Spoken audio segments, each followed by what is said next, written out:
Bueno, chicos, vamos a continuar con la pregunta 21. Me dice, el modelo representa la relación entre la altura y la cantidad de partículas de aire, ¿cierto? Entonces, entre más abajo estemos, ¿cierto? Mayor cantidad de partículas de aire hay, por consecuencia hay mayor presión, ¿cierto? Si yo asciendo, ¿cierto? A medida que yo voy ascendiendo, eh, a medida que yo voy ascendiendo, ¿cierto? Pues yo voy viendo que las partículas de aire son menores, ¿cierto? Por ende la presión es menor. ¿Listo? Entonces me dice, una olla de agua hierve a una temperatura de 100 grados centígrados cuando la altura es de 0 grados. O sea que cuando estamos acá, ¿cierto? Hay que calentar el agua hasta 100 grados centígrados para que empiece a hervir. ¿Listo?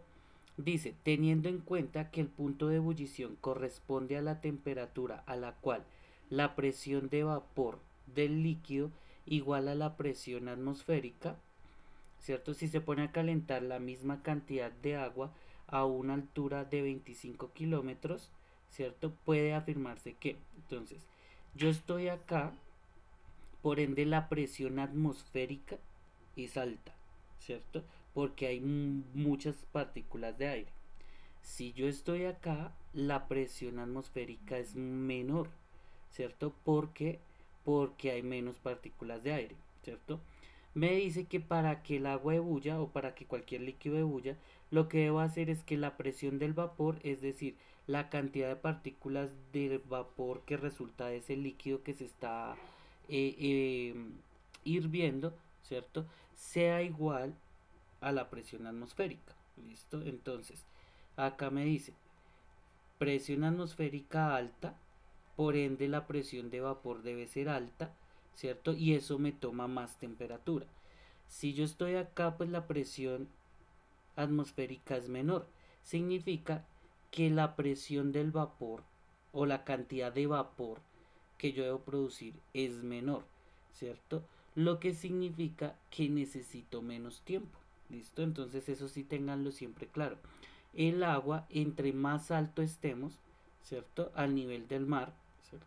Acá cuando me dice 0 kilómetros, yo entiendo la altura nosotros la medimos con base en el nivel del mar. Significa que es como si yo estuviera en Cartagena hirviendo agua, hay que calentarla a 100 grados centígrados. 25 kilómetros son 2.500 metros sobre el nivel del mar, es decir, Bogotá, más o menos. ¿Listo? Entonces, cuando yo estoy en Bogotá, pues como hay menos aire, menos partículas de aire, acá por la altura, pues ¿qué me toca hacer? Me toca calentar menos, ¿cierto? ¿Por qué? Porque la presión atmosférica es menor, por consecuencia es la presión del vapor del agua, ¿cierto? Pues tiene que ser menor también, porque pues no, eh, para igualarla pues me toma menos trabajo, ¿cierto? Es decir, menos temperatura. Entonces me dice, hierve a una temperatura menor de 100 grados centígrados porque la presión es menor en esta altura, ¿cierto? A 25 grados la presión es menor, ¿cierto? Por consecuencia, no necesito calentar a 100 grados, sino calentar a menos de 100 grados. ¿Listo? Hierve a una temperatura mayor de 100 grados porque la presión es menor en esta altura. A menor presión, ¿cierto? Significa que necesito menor temperatura porque es más fácil igualar la presión del vapor y la presión atmosférica. ¿Listo? Nunca hierve, es mentira, en algún momento tendrá que hervir y se congela, ¿cierto? No, por la altura no hace que el agua se congele. ¿Listo? Entonces esa sería esta respuesta, acá sería la A. Luego me dice, el profesor de Juan entrega tres objetos de igual volumen y forma. El volumen es el espacio, es decir, de un tamaño igual, ¿cierto? Y de una forma igual, pero de diferente material. Y le pide que los deje caer desde la altura de sus hombros y observe el tiempo de caída al suelo de cada uno de ellos. Juan observa que los tres tardan tiempos diferentes para llegar al suelo a pesar, a pesar de que los tres están sometidos a la misma aceleración gravitacional. Teniendo en cuenta la información anterior, ¿cuál de las siguientes preguntas se puede contestar a partir de las observaciones que realizó Juan, ¿cierto? Entonces me dice, el tiempo de caída de los objetos depende de la altura de lanzamiento, ¿cierto? Entonces, acá me dice, ¿cierto? Que los lanzó desde la altura de los hombros, ¿cierto? Y Juan observa que los tres tardan tiempos diferentes en llegar al suelo, ¿cierto? Entonces, el tiempo de caída de los objetos depende de la altura del suelo. Yo no podría contestar eso porque para poder contestar eso con el experimento de Juan, yo tendría que haber hecho el experimento en diferentes alturas. Y todo el experimento fue de la misma altura. Me dice, ¿la fuerza gravitacional es proporcional a la masa de los objetos? No. Ya sabemos que la fuerza gravitacional es la fuerza que el núcleo ejerce sobre la masa de un cuerpo. ¿Listo? Entonces la masa es independiente de la fuerza de gravedad. Cuando las combinamos los dos, los cuerpos adquieren peso, ¿cierto? Pero, pero la fuerza de gravedad es una aceleración, es una fuerza de atracción, por ende es una aceleración. La masa son partículas, o sea que no pueden ser proporcionales porque eh, bajo ninguna circunstancia son iguales, ¿cierto? La fuerza de gravedad es la misma para todos los cuerpos, indistinto de que tanta masa esté componiendo al cuerpo, ¿listo? Me dice C, la fuerza neta que actúa sobre cada uno de los objetos es diferente.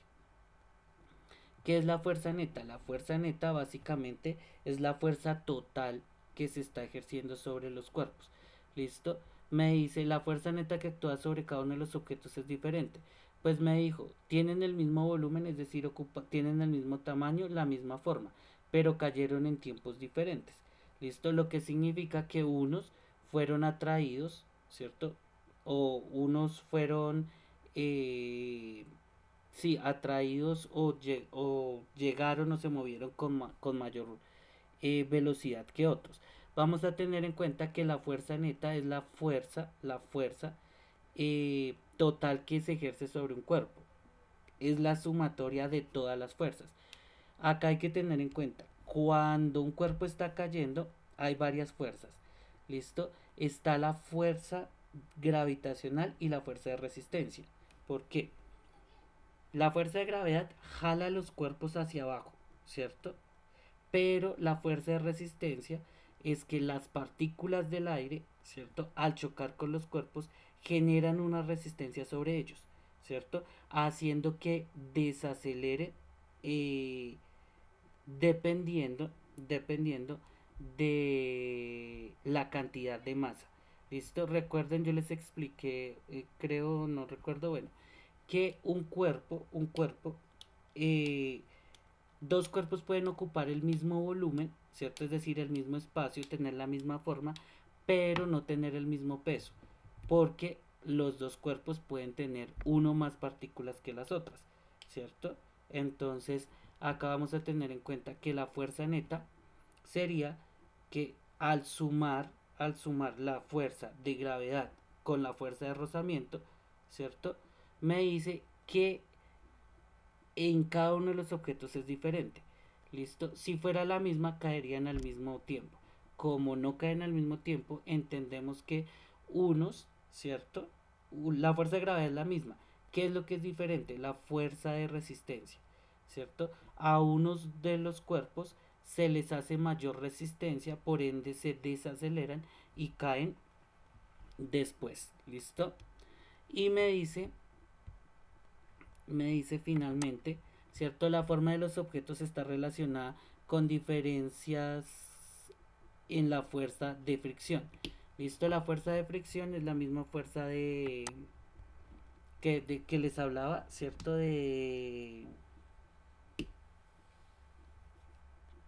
Que le permite al cuerpo desacelerar, ¿cierto? Es la fuerza de resistencia o fuerza de fricción. ¿Listo? La forma de un cuerpo no tiene nada que ver con la fuerza de fricción. ¿Listo? La fuerza de fricción tiene que ver, es más con el contacto que hay, con el volumen en realidad y la masa. ¿Listo? Entonces acá la respuesta correcta era la C. Listo, 23. Me dice, un grupo de estudiantes realizó un experimento que consistía en sumergir una esponja en un líquido de diferentes densidades. ¿Cierto? Cuando hablo de líquidos de diferentes densidades me expresa que unos líquidos son más densos que otros, es decir, que son como más espesos. ¿Listo? Para luego medir su volumen y su masa. ¿Listo? Su volumen, ya saben, es el espacio que ocupan y su masa, pues básicamente es la cantidad de partículas que hay que se mide por medio del peso. En la gráfica se presentan los resultados de los experimentos marcados con puntos y con línea de tendencia, ¿cierto? Entonces masa, densidad. Entonces me dice, a medida que va aumentando la densidad del líquido, es decir, se va haciendo más espeso, la esponja, ¿cierto? La esponja va teniendo una mayor masa. ¿Listo? Significa que pesa más. Dice, un estudiante afirma que si un líquido con densidad extremadamente baja, la masa registrada será diferente de cero. Esta afirmación puede considerarse una predicción basada en los datos experimentales. ¿Listo? Entonces, esta es la línea de tendencia. Significa que la esponja en el líquido con la densidad más baja, ¿cierto? Tuvo una masa de alrededor de unos 7 u 8 gramos. ¿Listo? 7 u 8 gramos. ¿Qué significa esto? Significa que así sea de baja densidad, tiene un peso. ¿Listo? La esponja. Acá me dice, el estudiante afirma que si un líquido con una densidad extremadamente baja, la masa registrada será diferente de cero. ¿Listo? Entonces, el que el líquido tenga una densidad baja no significa que no tenga partículas, ¿cierto? Y las partículas finalmente van a tener un peso, así sea mínimo, pero no puede ser despreciable. ¿Listo? Entonces me dice, esta afirmación se puede considerar una predicción basada en los datos experimentales. Me dice sí porque la línea de tendencia cruza en un punto diferente de cero. Y es verdad, la línea de tendencia cruza más o menos en 8 o 5 o 7.5. ¿Listo? No porque no se observa ningún patrón entre la densidad y la masa. Acá claramente me están haciendo una relación entre densidad de masa y si hay un patrón. El patrón es que si la densidad aumenta, la masa aumenta. Listo, me dice, no porque no existen datos que usen líquidos como baja densidad. Acá me están hablando de densidades incluso de 0 gramos por centímetro cúbico. ¿Listo? O sea que sí me están hablando de líquidos con bajas densidades. Y me dice, sí porque todos los datos presentan masas diferentes de cero. ¿Listo? Entonces, me dice, esta afirmación, me dice un líquido con densidad extremadamente baja, la masa registrada será diferente de cero, ¿cierto? Entonces, acá me dice sí porque todos los datos presentan masas diferentes de cero. Eso es verdad, ¿cierto? Todos los datos tienen masas diferentes de cero. Pero acá me están hablando específicamente de un líquido con una densidad extremadamente baja. No me están hablando de todos. ¿Listo? Por consecuencia la respuesta es la A. ¿Listo? Sí porque la línea de tendencia cruza en un punto diferente de cero. ¿Cierto? La línea de tendencia cuando la densidad es extremadamente baja, es decir, de 0 a 0, arranca más o menos en 7,5 gramos. ¿Listo? Entonces la respuesta es que sí. Y la afirmación puede considerarse una predicción basada en los datos experimentales, sí, porque los datos experimentales están representados en la gráfica. ¿Listo? El primer dato que se utilizó es este puntico, ¿cierto? Pero cuando yo hago la línea de tendencia y la extiendo, me permite saber, ¿cierto? Me permite saber que los líquidos, por más que el líquido tenga una densidad muy baja, nunca va a ser de cero su masa. ¿Listo? Aún a pesar de que yo no lo hice, ¿cierto? Sino que la línea de tendencia, ¿cierto? Que me permite unir todos los puntos, me permite definir o deducir esa respuesta. ¿Listo?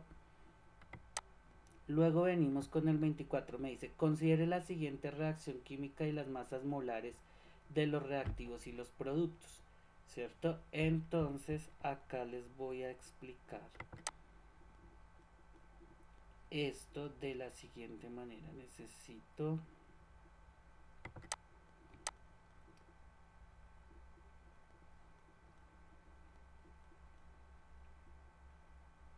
Esto es un tema que se conoce como estequiometría, ¿cierto? Pero para eso mmm, necesito...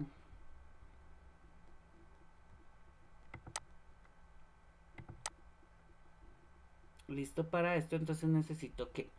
Me está diciendo que la reacción es entre el fósforo, ¿cierto? Como no hay números, si se dan cuenta, este tiene un 6 y este un 4. El fósforo no tiene. Entonces se asume que es un 1. ¿Listo? Entonces que básicamente...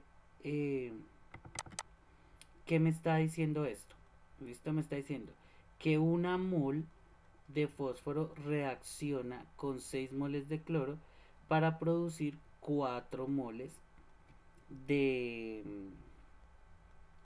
cloruro de fósforo. ¿Listo?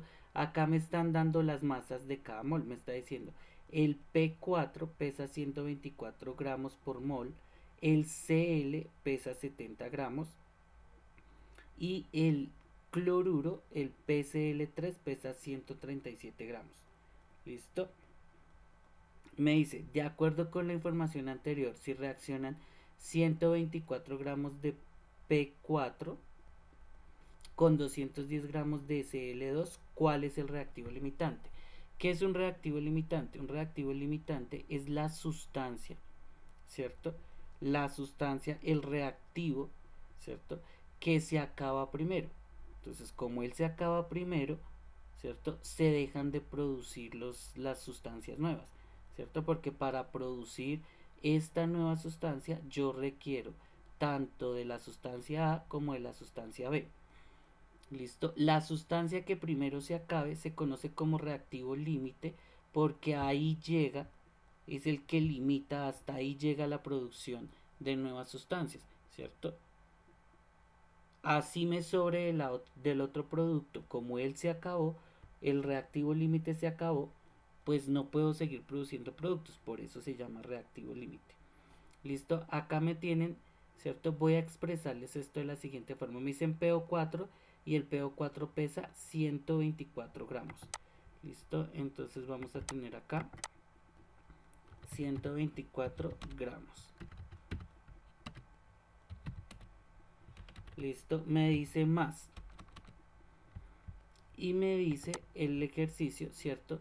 Que el Cl pesa 70, pero tengo 6 Cl2. O sea que este 70 debo multiplicarlo por 6, ¿cierto? O sea que en realidad tengo 420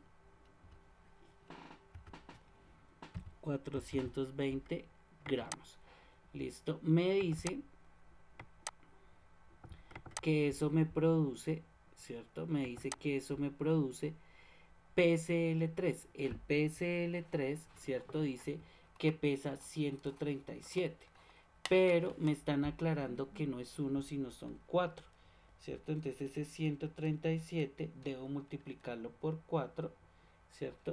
Y me da 548 gramos. ¿Listo? Esto me da 548 gramos. ¿Listo? Entonces, ¿cómo leo esto? Me dice que 124 gramos de la sustancia A van a reaccionar con 420 gramos de la sustancia B y me producen 548 gramos de la sustancia C. ¿Listo? Entonces, pero el ejercicio me dice que se hicieron reaccionar 124 de P4, es decir, de A, ¿cierto? Con 210 de Cl2, es decir, B. Entonces, me dice que en realidad, ¿cierto? Yo utilicé 124 gramos, listo, de y que lo sumé con 210 gramos de este. ¿Listo? Entonces pues yo digo, y ahí yo utilizo la relación. ¿Listo? Entonces, yo utilizo la relación. Me dijo, la ecuación me dice que por cada 124 gramos requiero 420. Pero tengo 124, me dieron en efecto. O sea que acá yo debería tener 420. Me dieron solo 210, es decir, no me va a alcanzar. Por consecuencia, la sustancia B, ¿cierto? La sustancia B es el reactivo limitante porque es el que se va a acabar primero.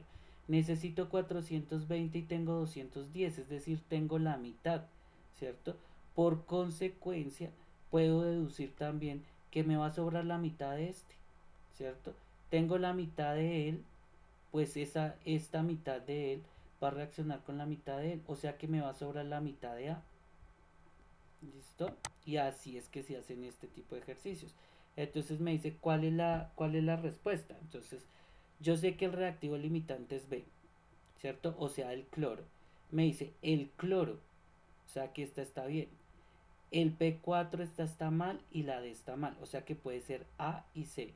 Me dice la A, el cloro porque reaccionan en su totalidad 210 gramos de cloro y queda la mitad de P4 sin reaccionar, ¿cierto? Y dijimos que era eso, ¿cierto? Acá lo dije. Él se consume todo, ¿cierto? Porque yo necesito 420 y solo hay 210, o sea que estos 210 se van a gastar todos, ¿cierto? ¿Cómo es la mitad? Pues esto, la mitad de estos dos, esto que es la mitad de B, pues reaccionará con la mitad de A, o sea que me va a sobrar la mitad de fósforo. ¿Listo? Entonces la respuesta correcta es la A. ¿Listo? Acá podría ser la C, me dice la C, porque según las relaciones estequiométricas siempre se necesitan 6 moles de cloruro sin importar la cantidad de fósforo. Eso es mentira, ¿cierto? Acá me dice 1 mol de fósforo, es decir, 124 gramos y 6 de cloro. ¿Listo? Entonces, esto siempre está relacionado. ¿Listo? La cantidad de cloro y de fósforo siempre deben estar relacionadas. ¿Listo? ¿Para qué? Para que siempre se dé la reacción completa. Es decir, siempre debe haber una relación como la que plantea acá. 124 de fósforo con 420 de cloro para que se produzca la reacción completa. ¿Listo? Entonces la respuesta acá era la A.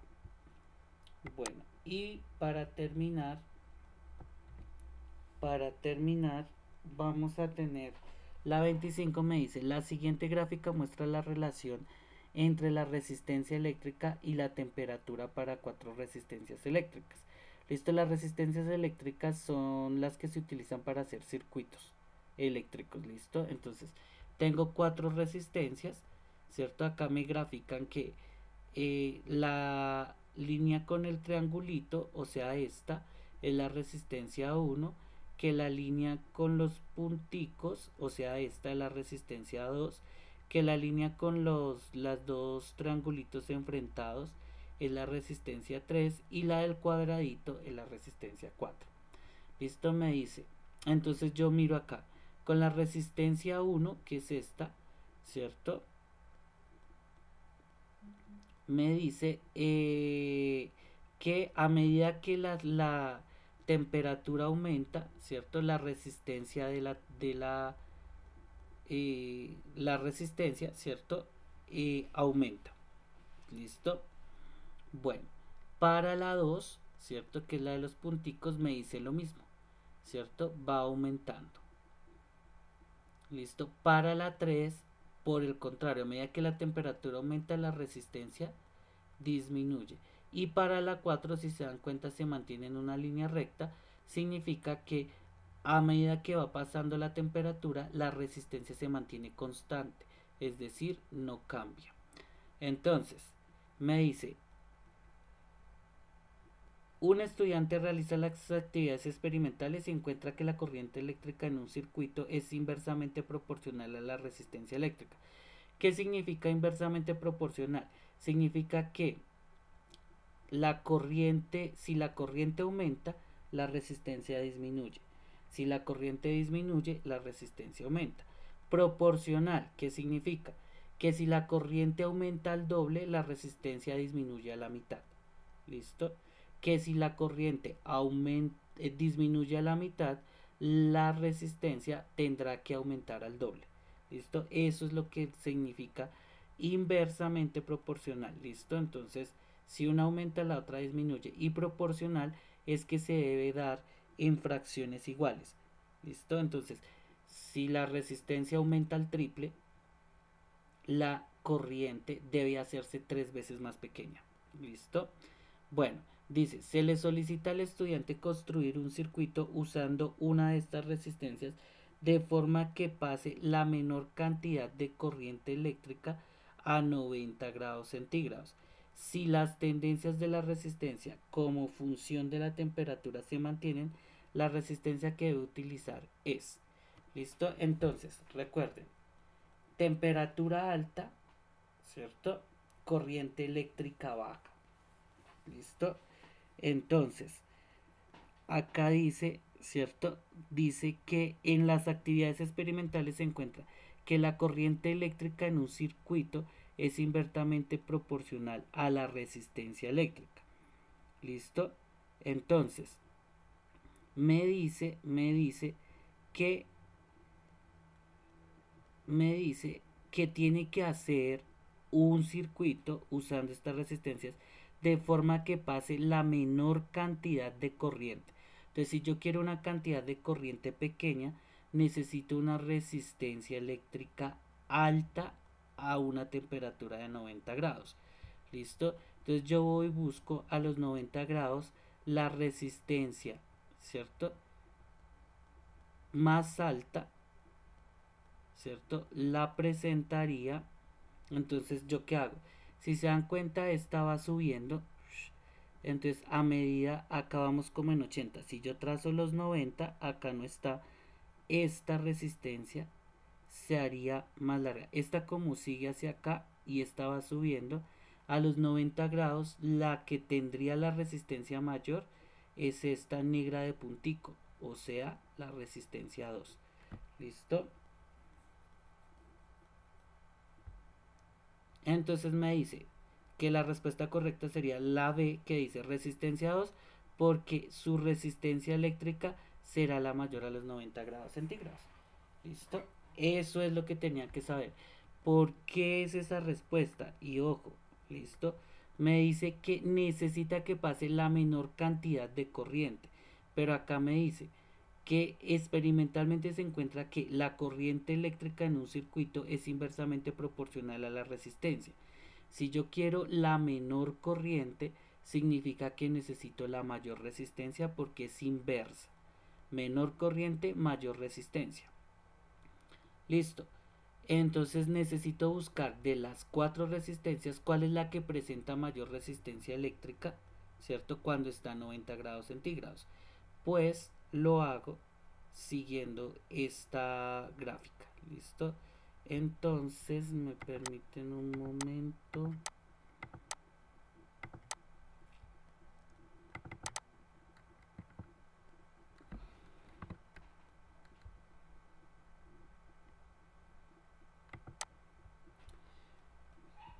Listo, vamos a hacer lo siguiente.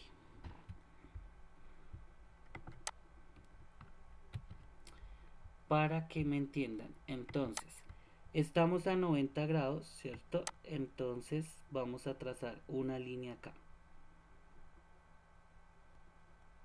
Listo, yo trazo una línea acá. Esta me quedó muy ancha, muy horrible. Listo, esta es la línea de los 90 grados.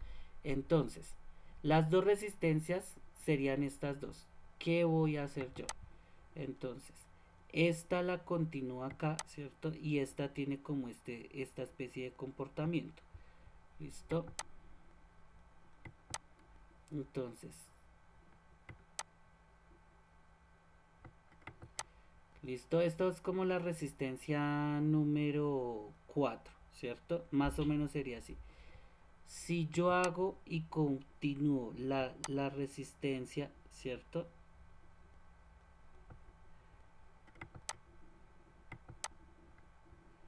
Si yo continúo esta resistencia, ¿cierto? Pues me voy a dar cuenta de esto, ¿cierto? Entonces, ¿cómo sé? ¿Cómo sé? Entonces, esto se llama intrapolar y extrapolar. ¿Listo? Esta me da acá una resistencia,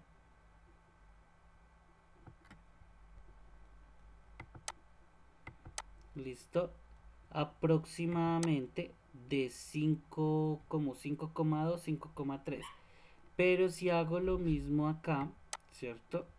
Me voy a dar cuenta que la resistencia es más o menos de 6 pasaditos, ¿cierto? Entonces, la que más resistencia me va a presentar, en efecto, es esta de acá, esta negrita, que según la representación es la resistencia número 2. De ahí saco la situación, ¿listo? Esto se llama intrapolar, ¿cierto? Cuando yo trace esta línea de 90 hacia adentro, intrapolé, ¿cierto? Y luego donde cruzó la saco hacia afuera, extrapolar, ¿cierto? Yo también puedo hacer trazar la línea de aquí hacia allá y luego de aquí hacia acá, hacia abajo. Entonces, pero así es que trabajamos este tipo de gráficas, muchachos, para que lo tengan en cuenta.